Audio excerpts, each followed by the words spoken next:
আমি সৌরভ সরকার। আবার আজকে আমাদের ডিগ্রি যে সিরিজটা আছে সেই সিরিজটা নিয়ে আজকে আমি আবার হাজির হয়েছি। তো আজকের আলোচ্য বিষয় হচ্ছে যে সুপারলেটিভ ডিগ্রি। তো আজকে আমাদের ডিগ্রি সিরিজটা শেষ হচ্ছে। যারা দেখোনি তারা প্রথম থেকে পার্ট 1, 2, 3টা দেখে নিও, তাহলে আগেকারগুলো সমস্ত ক্লিয়ার হয়ে যাবে। তো আজকের ভিডিও শুরু করা যাক। চলো লেটস স্টার্ট। সুপারলেটিভ ডিগ্রিকে সব থেকে সোজা ধরা হয়, কারণ দেখো আমি আগেই বলে দিয়েছি যে কোন ডিগ্রির কী প্যাটার্ন আছে। তো আমি এখানে আবার লিখে দিয়েছি যে অ্যাডজেক্টিভের থার্ড ফর্ম, অর্থাৎ যেহেতু ডিগ্রিটা অ্যাডজেক্টিভ নিয়ে হয়, সুতরাং এখানে অ্যাডজেক্টিভের থার্ড ফর্ম আছে দা আর ইন, অর্থাৎ মাঝখানে এই দা আর এর মাঝখানে কিন্তু অ্যাডজেক্টিভটা বসবে। আর ওয়ান অফ যখন অন্যতম বোঝাবে তখন কিন্তু ওয়ান অফ শব্দটা থাকবে।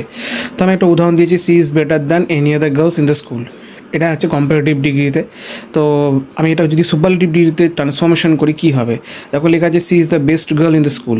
কারণ যেহেতু she is better than any other, আমি বলেছিলাম যে দ্যানের পর যদি এনি আদার থাকে তাহলে সব থেকে বেস্ট বোঝায়, ঠিক আছে, অন্যতম বোঝায় না। যদি মেনি আদার থাকতো তাহলে কিন্তু অন্যতম বোঝাতো। সুতরাং এটা কিন্তু সব থেকে বেস্ট হবে। সুতরাং এটা কিন্তু সুপারলেটিভে একদম বেস্ট হবে। আর আমি বলেছিলাম যে যদি ওয়ান অফ শব্দটা থাকে তাহলে অন্যতম বোঝালে ওয়ান অফ শব্দটা বসবে। সুতরাং যেহেতু এখানে মেনি আদার্স নেই, সুতরাং এখানে ওয়ান অফের কোনো মানে চান্সই নেই। সুতরাং she is the best girl in the school, তাহলে দেখো দা আর ইনের মাঝখানে বেস্টটা বসলো। যেহেতু গুড হচ্ছে অ্যাডজেক্টিভ, গুড, বেটার, বেস্ট, গুডের 3টে ফর্ম। পজিটিভের ক্ষেত্রে গুড বসে, বেটার বসে, কম্পারেটিভের ক্ষেত্রে বেস্ট বসে, সুপারলেটিভের ক্ষেত্রে। সুতরাং এটা হচ্ছে সুপারলেটিভ ডিগ্রি। সুপারলেটিভ ডিগ্রি অনেক সোজা অন্যান্য ডিগ্রির তুলনায়। তো আজকে আমাদের এই ডিগ্রি পার্টটা শুরু হলো আজকে। তো এখানেই তোমার ডিগ্রি সিরিজটা শেষ করলাম। আমাদের ডিগ্রির সিরিজটা শেষ হলো।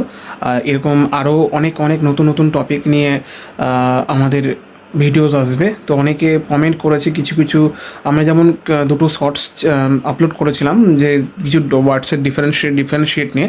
তো সেই শর্টসের মধ্যে একজন আমাদের যিনি একজন শুভাকাঙ্ক্ষী, তিনি মানে কমেন্ট করেছেন যে দুটোর মধ্যে পার্থক্য দিতে। তো সেটা আমরা খুব তাড়াতাড়ি আপলোড করব। আর প্রত্যেককেই বলছি যে একটু আমরা যেহেতু নতুন, সবাই একটু সাপোর্ট করো, শেয়ার করো, কমেন্ট করো, লাইক করো, একটু সাপোর্ট করো। নির্দিষ্ট কারণের জন্য আমাদের চ্যানেলটা অনেক দিন বন্ধ হয়ে গিয়েছিল। তো আমরা নতুন করে স্টার্ট আপ করেছি। তো প্লিজ সবাই একটু সাপোর্ট করো।